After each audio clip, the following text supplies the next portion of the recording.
Corruption in Nigeria manifests itself in many ways. The political will that we search for is a collective responsibility. Corruption has eaten deeply. Does Nigeria have or suffer from a lack of political will issue in its fight against corruption? Corruption has taken us aback. So much has been diverted to private purses. You can't be saying something and then doing the direct Something opposite. They are not, citizens are not mad. I'm not going to maintain the position that there's no corruption in the land. Even as the president, as the leader of the country, your body language speaks. People have been taken to court, trials are ongoing here and there. These are processes that we need to measure. Once you stretch all of this trial and investigation, the art is weary. People are no longer enthusiastic about the outcome. How do we find a way to truncate it, to minimize it, mitigate or stop it? You know exactly what we see. What I know is that corruption will always fight back when you push for it. Let this investigation be done. Let the judiciary speed up this case. Let it be done quickly and effectively.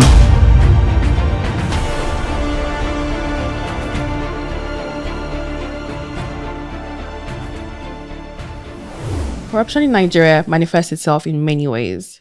Weak enforcement of the rule of law, failing institutions, nepotism, and bribery. A 2023 survey by the UNODC revealed that a total of roughly $1.26 billion was paid in cash bribes to public officials in Nigeria last year alone. On the seemingly bright side of this, there are signs of public resistance to corruption in Nigeria. The report reveals that 70% of Nigerians said no to bribery at least once in the last year.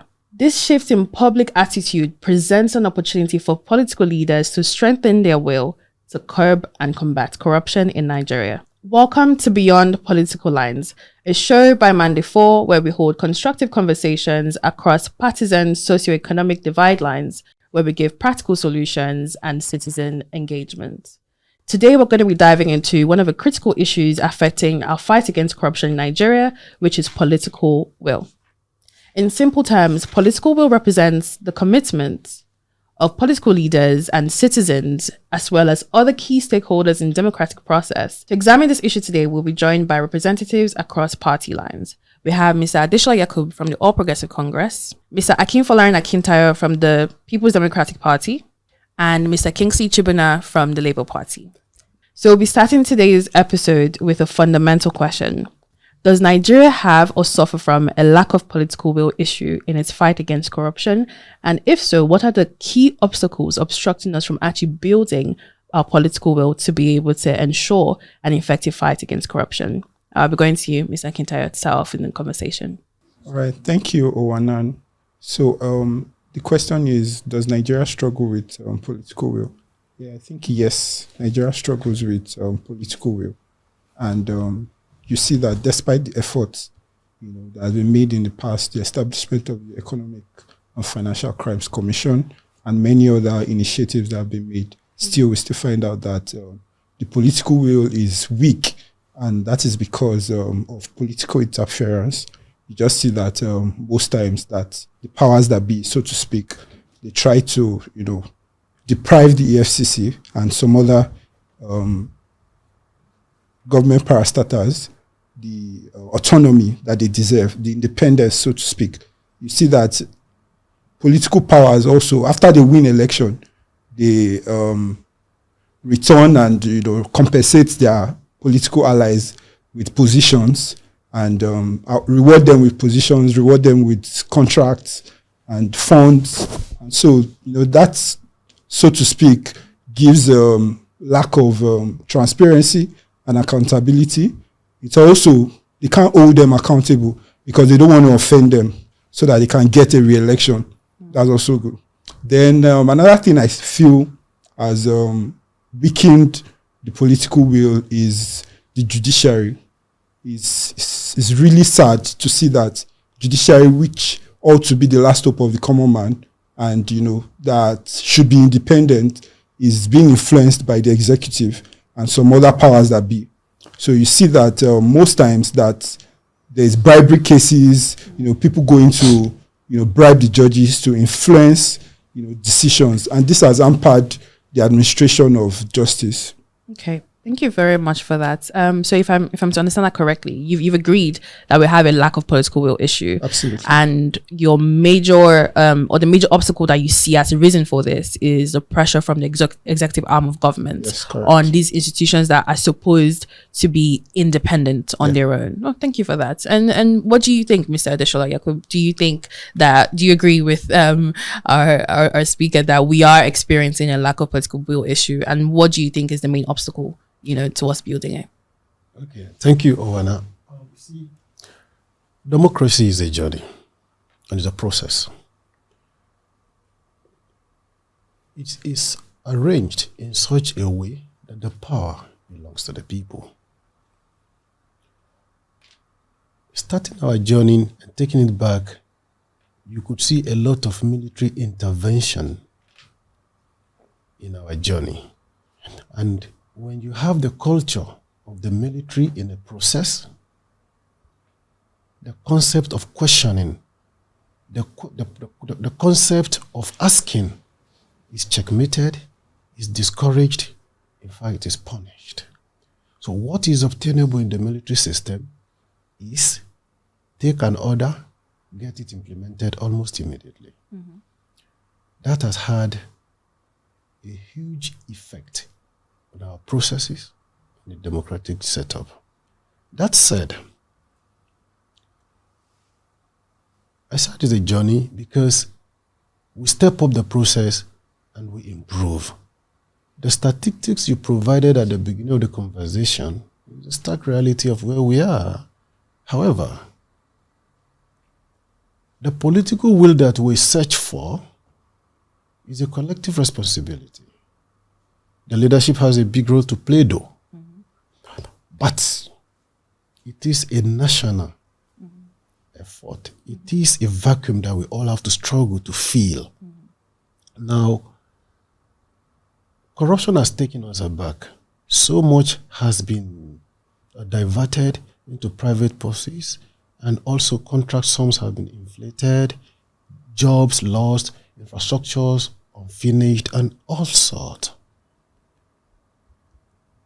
But we are moving in a direction whereby there is improvement. Mm-hmm. Look at the National Corruption Survey that was just recently received by the ICPC. Mm-hmm. In it, you see some very exciting reports, especially as per the amount of monies offered in bribe that has dropped compared to how it used to be. In 1999, it was around 117 billion.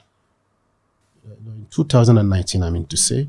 And this last report, it has dropped to around 86 million or thereabout. It is not sufficient to say that we are doing fine. You have the ranking of the Transparency International also, that is taking us before us the need for us to do more, putting us at the 150th among 180 nations. But following down the pattern that we are having and taking it to the present administration that we have, we can say that there is improvement. We can only push for more. And one of the ways we can push for more is to promote open governance and also citizens' participation and engagement. People have to ask questions. But the political will talk of the top.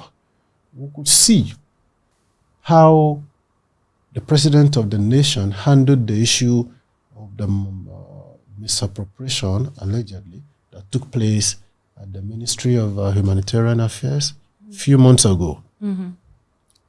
That was a classic example of a willing administration that corruption will not be cordoned. It is not sufficient to say that there are no more efforts, but it is a statement for those who may want to think it's business as usual. Thank you. Okay, thank you very much, Mr. Yakub. We'll come back to you on the comments you made about the recent happenings in the Ministry of. I can see that you had a reaction to that, so we'll come back to that and your comments on that. I want to hear from you and what you think, if you agree with both speakers on the lack of political will that we're struggling with at the moment. Acknowledging if that's a thing and why. Like, what are some of the obstacles that have led us to where we are currently as a nation? Thank you, Mr. Warner. For me, I don't think since 1999 we came to the Fourth Republic, there has been that political will has ever thrived. Across parties that have held power between 1999 till date. I don't think, because corruption has eaten deeply, both in our leadership and both in our administrative system of government. So now APC is holding power now in Nigeria. So corruption has eaten deeply. So there is no way political will thrive. What would you say are the main reasons for that? So what are the main obstacles that have the main obstacle is caused the us to executive interference. Okay. Interference in the organs that will fight the corruption. Just for example, just like you did mention, EFCC, executive interferes in their affairs so that they will not even do their job perfectly. Okay. Yeah, truly, the executive appoints because of they now use that power to hinder their autonomy. Okay. So there is no way executive interference will be happening, and we will expect EFCC to pursue corruption or fight corruption without being hampered by the executive or people in power. Okay. Those seen and unseen. I'd like to bring us back to Mr. Yakub. You did mention something earlier about what the current administration has done or is doing in regards to the fight against corruption. Given the general consensus in this conversation, which is that one of the obstacles to thriving political will in Nigeria at the moment is the interference from the executive, would you say that the current administration has made any effort into showing a contradictory characteristic or behavior in the way they allow these independent commissions carry out their duties? Yeah, thank you very much. You see, the anti-corruption agencies are a creation of government, but their mandate is clear. Whatever resource, be it human or otherwise, that will be required for them to meet their mandate should be the epicenter of the conversation as we speak. I just mentioned a survey that was done, championed by the ICPC, and they got technical support from the Nigeria Bureau of Statistics and other partners. Now, we talk of interference. There's something about perception. I'm not going to maintain the position that there's no corruption in the land. Also, I would like to add to this conversation that every submission made here is my personal opinion. I'm not speaking for my party, but I'm a member of the party, not in representative capacity in this conversation, but as a citizen. I hope that is good. Now, you look at what is trending. The political will that is required to confront corruption. The question we're asking is, do we have it? The question is, we are having statistics that are saying we do have it, or we are beginning to make progress. But we have this opinion that has been molded that is difficult to be adjusted. Okay, and what is this opinion? The opinion is what my colleagues have been saying, that corruption is endemic and that there's no attempt to check in it. As we speak here, nobody will be able to point to any executive arm of government that has made an attempt to interfere or interrupt or interject or stop the activities of the anti-corruption agencies. Hold on, please. Okay. I'm aware also that, like I said, conversation we should have, how do we help the process? How do we sanitize it? How do we strengthen the system so that we confront corruption head on? I think that's what we should have. We should be talking about. You see, it is always in place to say that the government in place is corrupt or does not have the political will to fight corruption. This is just a generic remark. Analyzing it line by line, has this government come out to fight or to suppress or to hinder the operations of ICPC or that of what the sister organization? EFCC. EFCC. Do we have in record time? Or syrup. Can you say that, okay, we have maybe an executive order or a legislative framework that has brought hindrance to their operations? These are the conversations that I want us to have. Corruption is endemic. It didn't start now. It's a collective process. It keeps going head on. How do we find a way to truncate it, to minimize it, mitigate, or stop it? What are the things we can do? We can leverage on technology. Now, the government, as we speak today now, there are a lot of, you can't hold public office now unless you are engaged by the CCB, Code of Conduct Bureau. Do you get it? Then people have been taken to court, trials are ongoing here and there. These are processes that we need to measure. And their outcome of measuring them will determine whether we are actually working, or we shouldn't just hold on to that, our mindset that corruption is there and is not reducing. That is my position. Okay, I'm going to come in here as a sort of the people's advocate, being the non-partisan voice in this conversation, because I do understand that you're all representing, a political party. You mentioned, the government's, the government's efforts in fighting corruption and how there is no interference with, or there's no clear interference with, any of these corruption agents or anti-corruption agencies. I would like us to have a bit of a conversation regarding the alleged misappropriation of funds by Yahaya Bello and the pending case at the EFCC.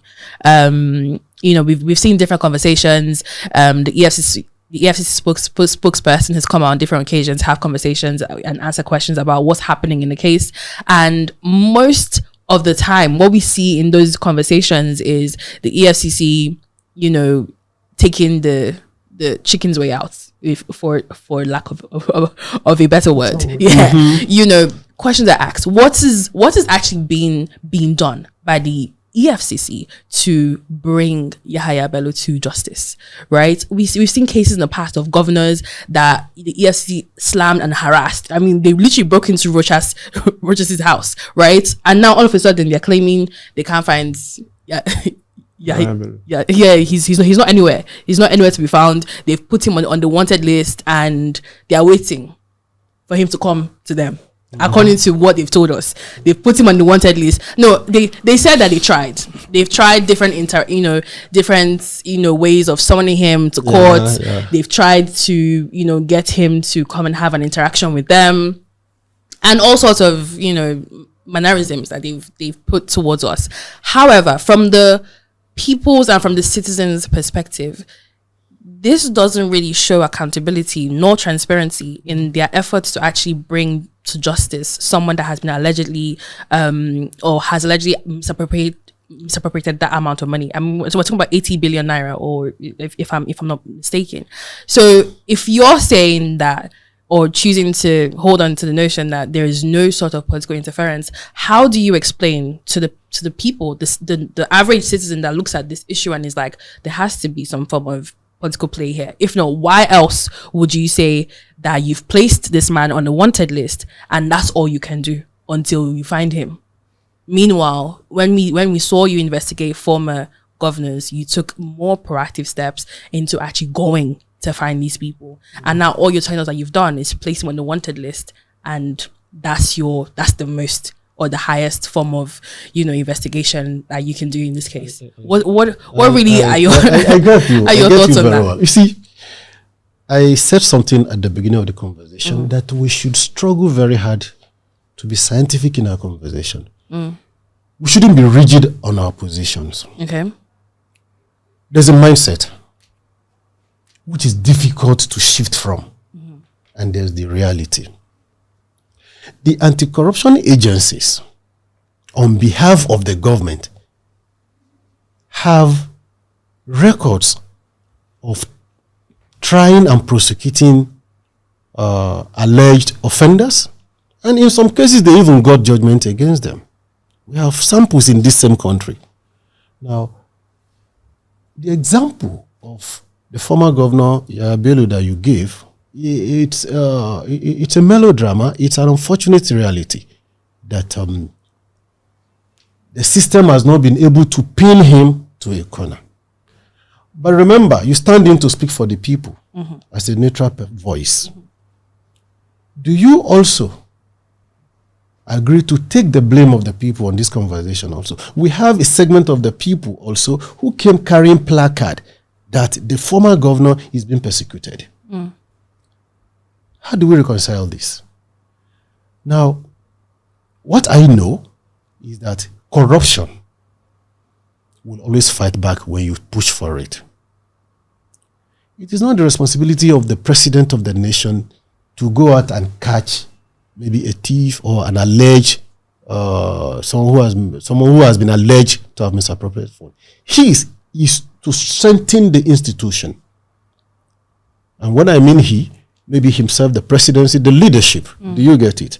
Now, we've been reading series of releases, both from the agencies, from the people, and the likes. Yeah. We have some that are even more comic than this.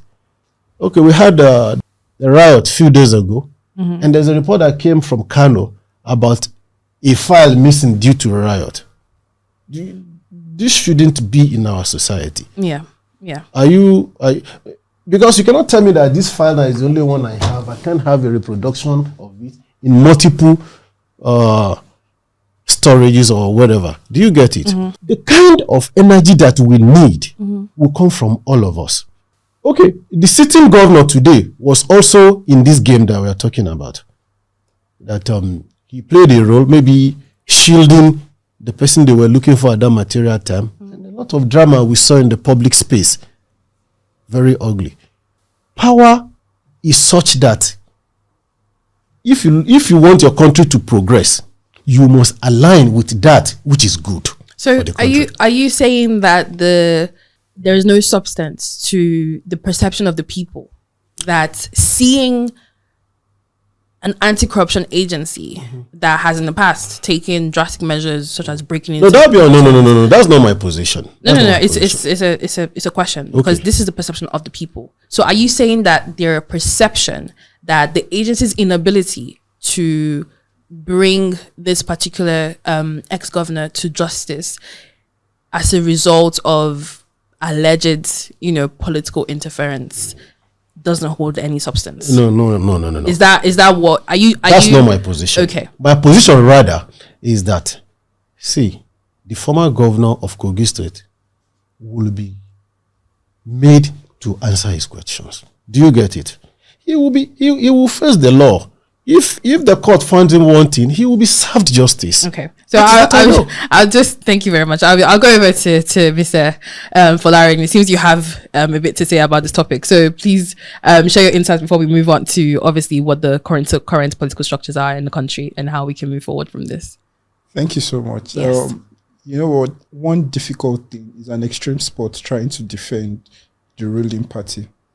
I understand, what Mr. Yakub is facing, and really, really, really challenging. Yeah. Considering the failure and the inactions of the government, because your inaction speaks as well as your actions.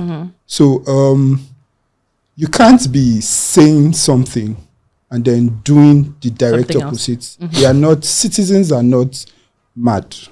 We know exactly what we see. So saying that the governor will be made to answer questions, he cited an example of Ganduje, the former governor of Kano State, which happens to be their chairman presently. It's just funny that anytime the FCC tries to catch people that are allegedly corrupt, they switch party. So why do you see that they switch party? And once they switch party to the ruling party, just automatically their sins are forgiven. We have cases of Omishore. We have cases of Ganduje. It became Akpabio. So many of them. So you can't say you are fighting corruption, because even as the president, as the leader of the country, your body language speaks. You can't, if your body language speaks that if under my watch if you are found guilty, or if you are, being investigated for corruption, you would be suspended pending when your investigation is concluded and you are cleared. And he stays by it. It will tell a message, to tell a story to his appointees and whoever is under his party that our leader does not tolerate corruption. So that's how you actually strengthen political will to fight corruption. You don't say that because our democracy is evolving and all of that. I think it's really a wrong perception. And I think that one of the ways that you can see that the government, that you can show to the citizens that you're actually fighting corruption is when you look at the case of the former Minister of Humanitarian. Till now, we haven't gotten any result. Once you stretch all of this trial and investigation, the art is weary. People are no longer enthusiastic about, the outcome. And at the end of the day, you just see that it's swept under the carpet. Repeatedly, we've seen it. Look at former Governor Yahaya Bello. I wanted to cite that because that's really a good example of this madness. Ineffective, Yeah.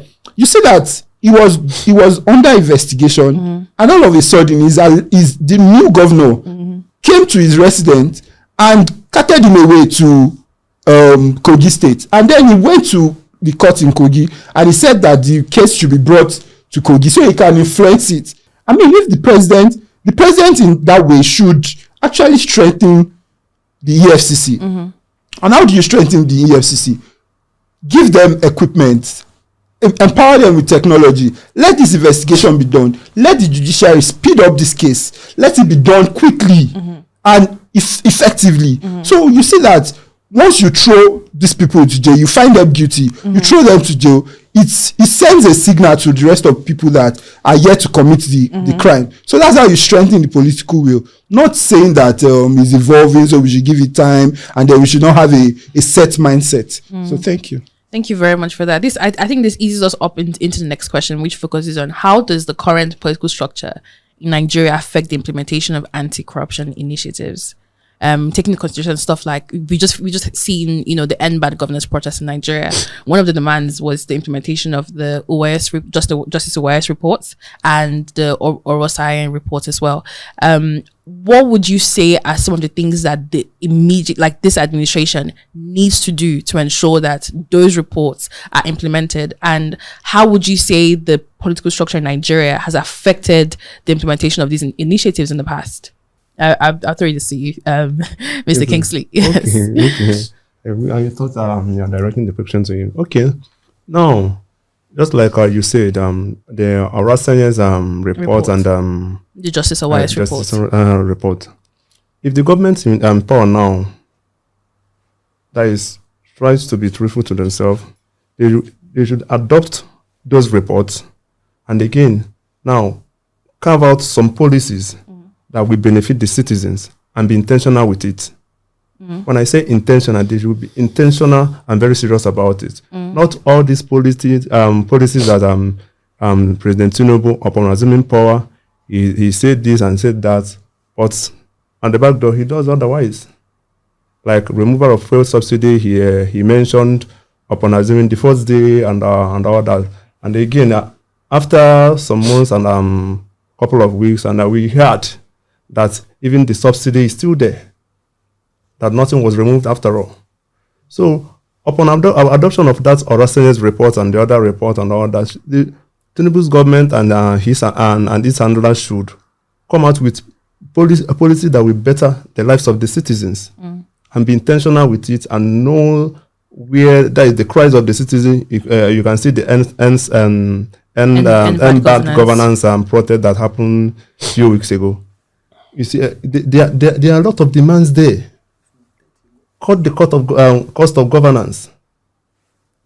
Make National Assembly a unicameral legislation rather than bicameral, because they are exhausting many resources that could have been channeled for the betterment of the citizens. Bicameral legislation, Nigeria doesn't need it at all, because in the states we do have what is called state assemblies and all that. Only Senate can serve whatever the House of Reps could have served, and the House of Reps could have served what the Senate could have served. Okay. So that is it.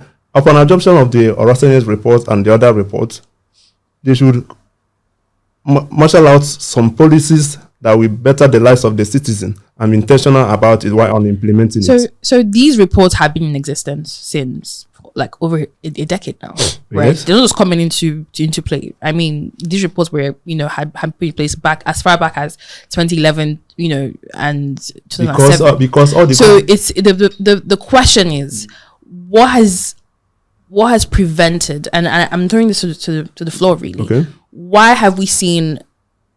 I mean, these came up during PDP's administration. Exactly. Both reports came up during PDP's administration, and Goodluck's administration in particular had resisted the implementation of the Justice Wise reports, and they cited, and I think the particular recommendation that they were resisting was the one that proposed a change in INEC appointments, moving from that being on the executive to being an independent thing, right? And that was particularly resisted completely. And from there, we just didn't hear of the report anymore. No one ever talked about it again from there. It was never implemented up until the end by the governor's protest. We're now seeing Nigerians ask for the government, this particular administration, to then bring that. So the question is, why do you think, if you're saying, for example, that's Mr. Yakub, that there is no such thing as executive interference, and it's just what it is between the executive arm of government and these agencies, what would you say is the reason why these reports were not implemented previously, and why they're not being implemented now? Because clearly they contain recommendations that could save the company, the country from deteriorating any further. Yeah, thank you very much. You see, the essence of law is for order. Okay. There will always be tendencies for people to do things that favor them. But when you have a strong institution, it checks wants and negative desires. So, irrespective of where you are located in the ladder of power, when we have a structured and strong institution, by default, your iniquities, your hunger for not doing it right will be checked by the system. That is what I'm saying. Now, this dispensation, this Tinubu administration has established excitement to implement Orasai's report. And I can say in the recent times, about the only administration who has shown the willingness to do so. A few months ago, it was revisited and some things were checked. Now, on the issue of appointment of chairman of INEC and the board of the commission and the likes, it became a very hot national debate as to the way it is now. The president appoints, let me say the executive appoints. Yeah. Now, the conversation is, should it be just like the way it is done at the judicial arm of government? Yes. Or rather, it should be left for or it should be by voting, or it should be a process that is independent of the influence of the executive arm of government. That has been the debate. And in fairness, if INEC will be maximally effective and will come to its name and discharge its responsibilities without bias, I think it has to be excused from the hold and the grip of the executive. So would you then say that you agree that the current political structures in Nigeria have affected the implementation of certain anti-corruption initiatives? No. INEC has nothing to do with corruption. You made mention of INEC and I made reference to that. Okay. Do you get it? Now, the political structure as we have now, like my brother said, we acknowledge the bogus size of the cabinet, which should be trimmed. And this on its own helps the country because of the financial situation now and the economic reality of the day to save cost of governance and reduce cost of governance. Secondly, we we should ensure. My brother made some points about, he mentioned the sitting Senate president. He is not an appointee of the president, mind you. The chairman of APC is not an appointee of the president, mind you.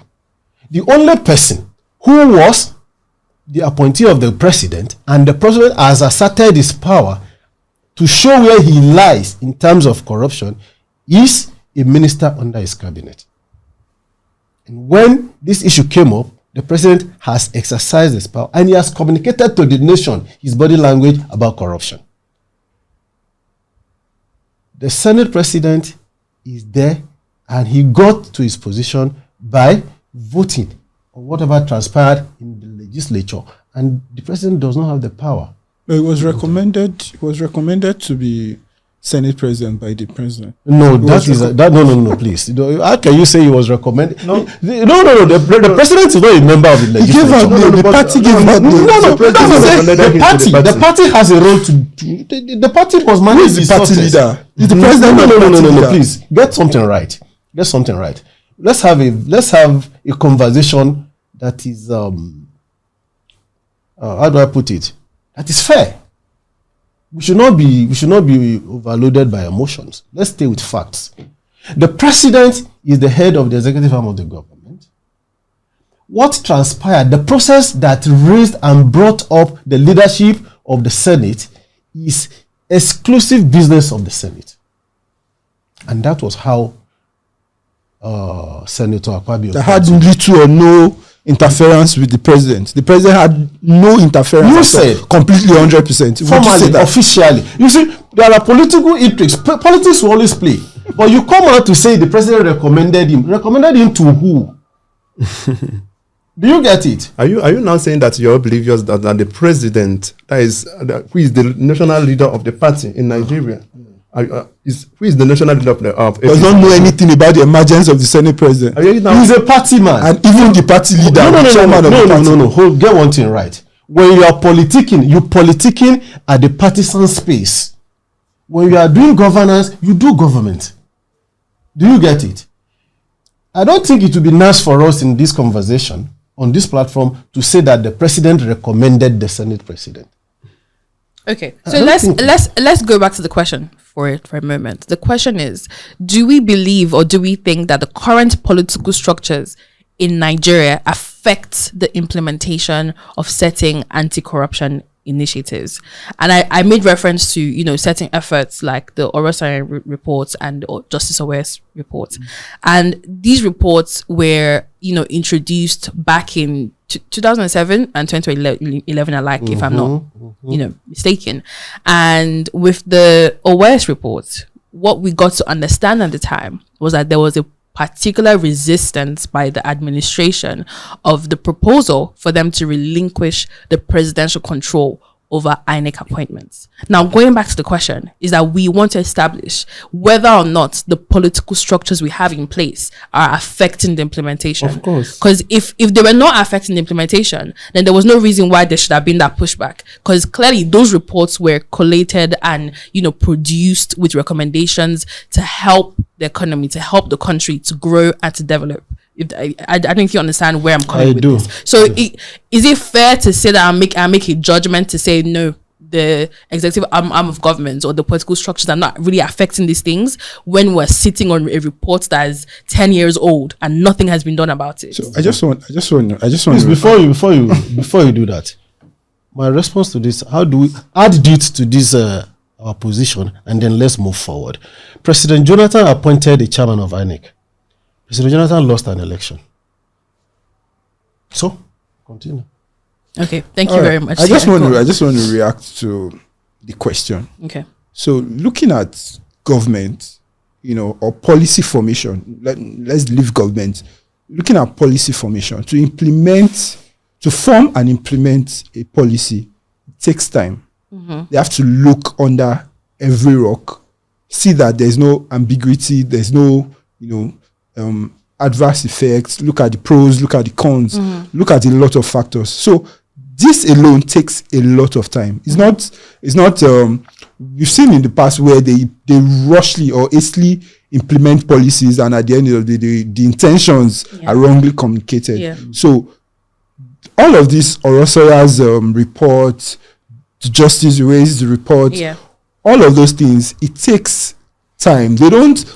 We know that they are formed, and these guys gave recommendations and all, but the government also on their part. I think that was why the PDP administration actually looked thoroughly at this thing. And you don't say that they discarded it. No, government is continuous. So probably they were not able to implement it because of some things that they need to fix, which has come to the part of the APC government now to take a good look at it and actually effect all of those changes. Okay. Now, does the current political structure or the government structure have anything to influence the implementation? Yes.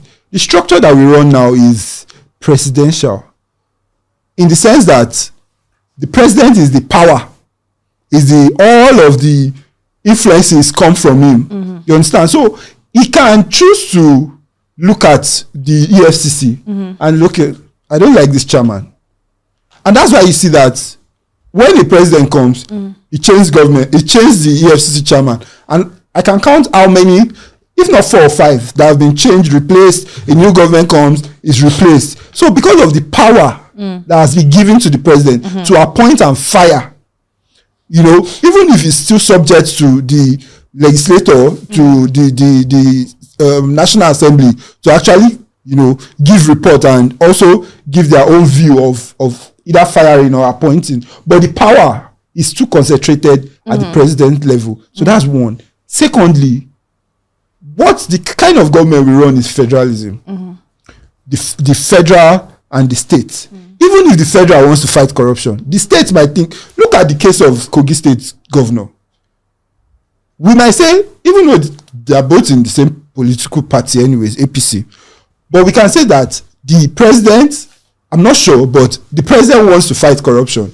And then the governor, an Ododo, in the state level says, come, not this my cousin, that is my political ally. So you see that because of that power play, and I recommend that each state should have their own independent anti-corruption agencies. Do you understand? If all states, so the federal is doing his own, through the EFCC, but the state level also independent, so not, no interference from the state government. Let them also cultivate a culture of anti-corruption. You understand? That they are fighting corruption at the state level. So because of that power play, you can see that we are not sure of the body language. We are not sure of the political will. Someone at the state level that has never been to Abuja, he sees that his governor is not even concerned about corruption in their local government. They are collecting bribe anyhow. So if such a person gets a job at NAFDAC, for example, or a federal agency, is a different body language. It needs to adjust. So because of this power play by the state and federal level, there's no holistic fight against corruption. So that's my take on it. Thank you very much for that. I would also just like to go around the room to know if, just off the top of our heads, any of us can identify any successful, like an actual successful anti-corruption initiative that we can say the Nigerian government has initiated from a place of strong political will. Is there anyone that comes to mind that you can say, okay, this administration did this, of and course. It was actually okay? Sure. Please go on. We had in this country, we had governors who had gone to jail. The former governors. You have Darie of Plateau served jail term. Another governor from Taraba, former governor, I think Jolly Nyame, served jail term. Another one from the South, served his own abroad though. Ibori, And then we had cases of several remittances. And then this one they call plea bargain. And recovery, good figures of money returned to the purse of the government through the effort of the anti-corruption agencies on behalf of government. Okay. Thank you very much for that. And you, Mr. Following? Yes, there are successes, and I'm excited about the successes. But if you look at the success rate compared with the efforts and what is still left undone, still a long gap. Agreed. Very, very long gap, I must say. So it has not made the successes, stand out, something worth of celebrating, because there are still more work to be done. So an example of initiatives that have worked is the open governance initiative, where you can go to any parastatal of government. You want to see their financial records. You want to see how much money entered. Although, looking at that, it has not been enforced, in such a way that all parastatals are actually doing it. Some parastatals will frustrate you. You want to see financial records. Don't worry. You will wait and you wait for a long time. You understand? So that's an initiative. Yeah. So now it's now left on the part of citizens to actually, it's not our duty to enforce, but we demand. It's our duty to hold. You understand? To hold them accountable. Yes. We have to continue demanding, and that speaks to the place of active citizenship. That's one. Yes. Then another initiative is, I must celebrate. I don't know. I think the president that had the biggest opportunity to fight corruption in this country was President Muhammad Buhari, and he missed it. Unfortunately, he came with the mantra of integrity, Mr. Integrity. In fact, they call him Megaskia in the north. But all of a sudden we just saw a different approach to it. So, but one of the initiatives that stood out for me in his administration was the TSA, the Treasury Single Account. You understand? So, where all inflows of government come to a single account that was able to curb corruption to a level. So, and another one is NEITI. That's the extraction, the one for NNPC and the likes. Where you can, NNPC is being audited, we see their financial flows and their transactions. Those are, but still, that speaks to the fact that, corruption is endemic in us. By the time they put all of these initiatives together, the criminals have a way of, manipulating. If they don't go, if they see that they are being caught, investigated by EFCC, they go to the judiciary. Please save me. A judge compromise and, bribes and all of that. So all of those efforts, they are good, but we still need, on the part of the citizen and on the part of government, we still need to, make sure that they are effective enough by demanding for accountability. That's one. And for the government itself to enforce and see that all of their initiatives are being implemented. So thank you. That's it. Thank you very much. And maybe finally over to you, Mr. Kingsley. For me, I think there has never been a successive story of EFCC or implementation of anti-corruption agency in Nigeria. Just like you said, Jolene Nyame, Joshua Daria, et al. What's the first question would be, what party did they come from? And upon which party that was in power then, that jailed them? It was APC under Muhammad Buhari, Ibrahim Magu. And they were all PDP members. So the successive stories he talked about that EFCC has convicted many these people he mentioned and all that. Which party did they come from? They were all PDP governors then, and of course when they were jailed, they were still PDP members. So what I can say is that Nigeria's executive that under Muhammad Buhari and Tinubu are just using EFCC to withstand their political opponents. Okay, you see? Very good. That's a very strong. Of course, no. Let's tell me any of the APC members that both Buhari and Tinubu's government has jailed. We tell you a better edu. Tell you that. Okay, now that better edu. Now, thank you. That better edu now. After that, even though Tinubu suspect, that is after the citizen called him out and all that, and that was this small screen suspension. It was a drama they made for just us. small screen suspension. Yeah, so it's drama. Don't be surprised tomorrow now you will see that Abetedo has been appointed to head a one. Well, do not let us go let's into the not- end of yes, don't let's- be So Okay. so you see that we are We just should not using people EFCC to to that we disqualify do not know. the perceived political opponents. Okay, thank So you. there's no, for me, there's no successive stories of both Implementation of no, initiatives. there's none. Given that stance, just moving on to our final question here today.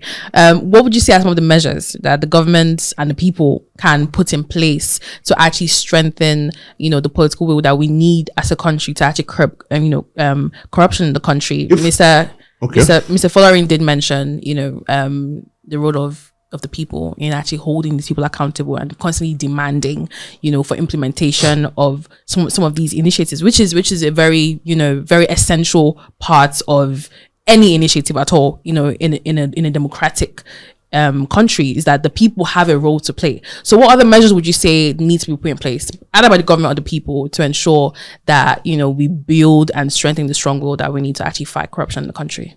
Well, I think in that, citizens they have a role to play, but the vote lies on the government. First of all, the political class and political system needs a total overhauling. Without that, we cannot even achieve anything, because just like I said earlier on, that the executive and government interference in the fighting corruption is overwhelming. Without that, there is nothing that can be done. So the political system of governance in Nigeria needs to be overhauled. That is from where the constitution should that is deprive the executive or the president, governors, and all these executive arm of government their powers, because it's because of the power they exercise that makes them to interfere unjudiciously in the autonomy of the anti-corruption agencies, EFCC, ICPC, and etc. Okay, so what you're proposing as a measure that needs to be put in place is an overall of the political structure amendment of Nigeria's constitution that empowers the executive that gives the executive members the power to interfere or do or give orders that will hinder the progress of the anti-corruption agencies. Okay, so reforming the constitution to relinquish some of the power. That is the excessive power that the executive members are holding. Okay, thank you very much for that. And you, Mr. Yakub? I quite agree that we should have a look at our legal framework such that the people are empowered to push for more demand for accountability and transparency in government. Okay. I agree with that. Also, I think we should encourage digitalization of public services. When you have to deal with automation, it reduces the tendency for bribery and corruption. Correct. Do you get it? And also, we should struggle very hard to stay away from rigid mindset. How do I say in my conclusion? You see, we have this notion, Tinubu is a thief, Tinubu is corrupt. If there's one individual, the most dogged politician in Nigeria is President Tinubu. Up to today, nobody has come out to say everything they've taken to court has not been able to establish. People come and talk in emotions. They come to court, they are unable to provide evidence. What do we yield on to? But however, as a nation, this country can do better. We can redeem our image in terms of corruption. You talk of the civil service, you talk of the youth, you talk of cyber space corruption, a lot that we need. Endemic systems everywhere, here and there, not only in governance. But the government has to drive the struggle and the fight against corruption. Thank you. So there's room for improvement, and we can do more. Thank you very much, Mr. Yusek. And finally, Mr. Following, what is just one measure you believe needs I have more than one, but I know that I want to take it from is submission that people have the notion that President Tinubu is a thief. The question shouldn't be, is President Tinubu a thief? Now, is that left for President Tinubu through his body language, his actions and inactions, to prove that I'm not here for your money. I'm here to serve you. Do you understand? So if you communicate that to us effectively, people would understand. It will change the mindset of people. To change people's mindset is for the government to do the right thing and win the trust and the integrity. They claim to have. That's the part. Then I think to actually fight corruption, let's take a look at EFCC. We have to really amend the policy, the constitution that established the institutions. Yes, when you look at it, it doesn't have the autonomy that it should have. The tenure of the EFCC should be something that the president cannot influence. Let the EFCC have a tenure plan. If it's 5 years, the chairman is using, regardless of who is in power, he has to use his 5 years. Let's look at the appointment also. Looking at the appointment of the EFCC, it shouldn't have any affiliation. The person of the chairman of the EFCC shouldn't have any affiliation with the president, either by religion, by tribe, by political party, or what have you. The appointment should not come from the president appointing the chairman and now subject to the interview or by the National Assembly, which we know that the National Assembly that is even compromised. They are in favor. They are rubber stamp. They are doing the biddings of the executive. So the chairman of EFCC should have a tenure plan. I said that already. The appointment should be solely by merit. Recommendations from people. They examine all of these people. They pick the person that has proven track record of integrity. Let's look at funding of the EFCC.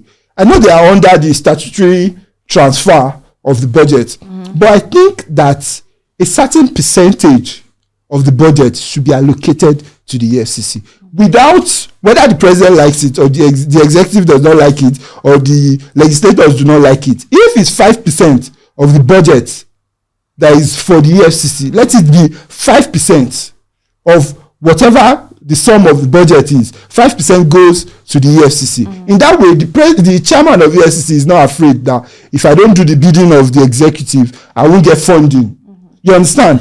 So, looking at the board of EFCC, it shouldn't be APC people. It shouldn't be government appointees. They should be people that have track records of integrity in the physical space, in the private space, and all of you. So, with these 3 recommendations, if we can strengthen the autonomy that the EFCC has, I think it will go a long way to work. Thank you very much, Mr. Follering, for that. Time is not on our side, so we have to draw the curtains at this juncture. Thank you very much, Mr. Kingsley. Thank you very much, Mr. Shola.